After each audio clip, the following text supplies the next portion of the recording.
नमस्कार। हमारा देश भारत त्योहारों का देश है। त्योहार और धार्मिक आयोजनों की खूबसूरती हमारे देश की एक खास पहचान है। और अभी देश में सबसे पवित्र महीना चल रहा है। अगर सनातन धर्म हिंदू धर्म के लोगों की बात करें तो कार्तिक का महीना का विशेष महत्व है, क्योंकि इसी महीने में बहुत सारे त्योहार आते हैं। जिसमें दीपावली का त्योहार है और काली पूजा का त्योहार है। माँ काली जो अभय प्रदान करती हैं, जो शक्ति स्वरूपा देवी माँ का एक ऐसा रूप है जिसकी आराधना करने से, जिसका स्मरण करने से मन निर्भय हो जाता है। झारखंड की राजधानी रांची में बहुत ही शानदार इतिहास है। और अभी मैं खड़ा हूँ कॉस्मोस क्लब के समक्ष, जहाँ की इस क्लब के संस्थापक सदस्य देवाशीष रॉय सर हमारे साथ में हैं। बहुत बहुत स्वागत है आपका। धन्यवाद। आपसे जानना चाहेंगे कि इस कॉस्मोस क्लब में काली पूजा की शुरुआत कैसे हुई, कब हुई, क्या कुछ इतिहास है यहाँ का? यहाँ का इतिहास बहुत पुराना इतिहास है। हम लोग उस समय छोटा ही थे, हम लोग सरस्वती पूजा करते थे। 3 साल हम लोग सरस्वती पूजा किए। ये तो एक्चुअली अभी रोड के ऊपर हम लोग करते हैं, मगर पहले यहाँ पर बगल में एक मैदान था, यहाँ पे सरस्वती पूजा करते थे। बाद में हम लोग काली पूजा करने का शुरू किया। काली पूजा 1981 से स्टार्ट, 1981 से किए। और अभी जो पूजा हो रही है वो हम लोग की 44 ईयर्स की पूजा हो रही है। अभी 44 ईयर्स की पूजा हो रही है। पूजा हमारे यहाँ पे उस समय रांची में अगर देखा जाए तो एक अग्रदूत क्लब की पूजा होती थी, काली पूजा हम लोग के पहले। और गिना चुना पूजा था जिस समय हम लोग ने शुरू किया था। उस समय झारखंड भी अलग नहीं हुआ था, उस समय ये बिहार राज्य में ही आता था। तो अगर देखा जाए तो बिहार राज्य में भी अगर गिना चुना काली पूजा होता था। और रांची के अंदर तो सिर्फ एक हम लोग के सामने अग्रदूत क्लब था और एक हम लोग थे। अब गिना चुना एक दो अगर होगा, हाँ, एक डोरंडा में भी पूजा होता था, डोरंडा बाजार के वहाँ पे। बस ऐसी 3-4 जगह की पूजा थी और कहीं भी ऐसा काली पूजा का ये नहीं था। आज तो काफी सारा जगह में पूजा होता है। काली पूजा ऐसे अभी भी बहुत कम जगहों पर की जाती है, क्योंकि एक विशेष आराधना है और ठीक साथ साथ में लक्ष्मी माँ की आराधना भी हो रही होती है। तो हम जानना चाहेंगे कि ये काली पूजा में यहाँ आसपास के किन किन क्षेत्रों के लोग आते हैं?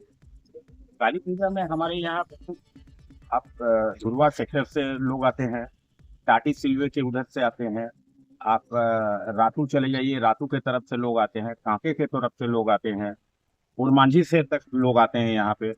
और हम लोग के ये पूजा जो है बहुत विख्यात हो चुका है। ये सभी को मालूम है कि आज कॉस्मोस यूथ क्लब का पूजा जो है वो बहुत विशाल पूजा होता है।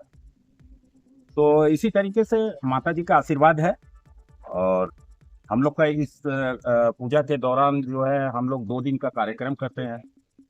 एक दिन पूजा जिस दिन होता है उसके बाद दिन हम लोग कुछ नहीं कार्यक्रम रखते हैं, मगर उसके दूसरे दिन कार्यक्रम कल्चरल प्रोग्राम, 2 दिन कल्चरल प्रोग्राम कंटिन्यू होता है। और लोग काफी उस चीज में लुत्फ लेते हैं, मजा लेते हैं। गीत संगीत ऑर्केस्ट्रा इस टाइप में हाँ जी, गीत संगीत ऑर्केस्ट्रा। उसके बाद अभी हम लोग के खुद के जो क्लब के जो स्टूडेंट्स हैं, यहाँ पे ड्राइंग का कंपटीशन होता है, कैराटे मार्शल आर्ट्स का भी हम लोग शो करवाते हैं, योगा का है। ये कॉस्मोस क्लब का है, सब कॉस्मोस क्लब के ही रहते हैं जो योगा का शो करते हैं, कैराटे का शो करते हैं। गिटार का शो होगा तो वो लोग बच्चे लोग गिटार बजाते हैं, गिटार बजा के गाना, खुद गाना गाते हैं। डांस का होता है, ये सब हम लोग के क्लब के बच्चे के द्वारा ही जो है उन लोग करते हैं। दूसरे दिन जो ऑर्केस्ट्रा होता है वो कोलकाता से ग्रुप आता है, उसके अंदर कुछ कुछ म्यूजिशियंस हैं जो धनबाद हो गए या टाटा हो गए, कुछ उड़ीसा से भी आते हैं, ऐसा हम लोग होता है। जैसे कि देख रहे हैं कि हमारे पीछे में ही ये पूजा पंडाल है और बहुत ही खूबसूरत दिख रहा है। यहाँ पर एक कुछ खास अलग सा थीम है, जिसमें कि कुछ गुड़िया का कुछ जो है उसमें बना हुआ है आकृति, और साथ ही साथ खड़ाऊ बना हुआ है। कुछ जो जीवन शैली के, कुछ खास जीवन शैली का, कुछ घरेलू सामान का कुछ धड़ा और इस तरह का कुछ बना हुआ है। तो इसके बारे में भी जानना चाहेंगे कि क्या थीम पर इस बार पूजा, जो पंडाल बना उसका इस बार का थीम क्या है? जी, ये एक्चुअली हम लोग का ये थीम जो है एक काल्पनिक थीम आप समझ सकते हैं। इसमें हम लोग ने ये थीम को एक्चुअली हिमाचल प्रदेश का, आप देखेंगे कि हिमाचल प्रदेश के पुरातत्व जो घर वगैरह रहता था पहले का, इसी तरह का बनाया जाता था। उसी थीम पे है। एक डॉल हाउस करके नाम है। डॉल मतलब गुड़िया, गुड़िया का घर, डॉल हाउस। तो उसी थीम पे हम लोग एक बना रहे हैं। इसके अंदर जो काम हो रहा है ये सब हम लोग का पूजा में, जैसे शाखा सिंदूर, सिंदूर का जो डब्बा होता है, गांजा का जो खोल के चीलम होता है, हम लोग माता को आरती करते हैं, जो हर चीज मतलब शाखा, हर चीज जो है माता का जो पूजा में लगता है, उसी चीज से हम लोग पूरा सजावट कर रहे हैं। अंदर में कारीगर जो है उसी चीज से कर रही है। तो धन्यवाद। तो ये है माँ काली, जो कि दुष्टों का संहार करके आदिकाल में देवताओं को अभय प्रदान की थी, और उसी माँ काली की आराधना की जाती है कि हमारी जिंदगी में जो भी तकलीफ, बीमारियां और परेशानियां हैं, वो सारी के सारी चीज दूर हो जाएं और हमें मानसिक और शारीरिक रूप से अभय प्रदान करे।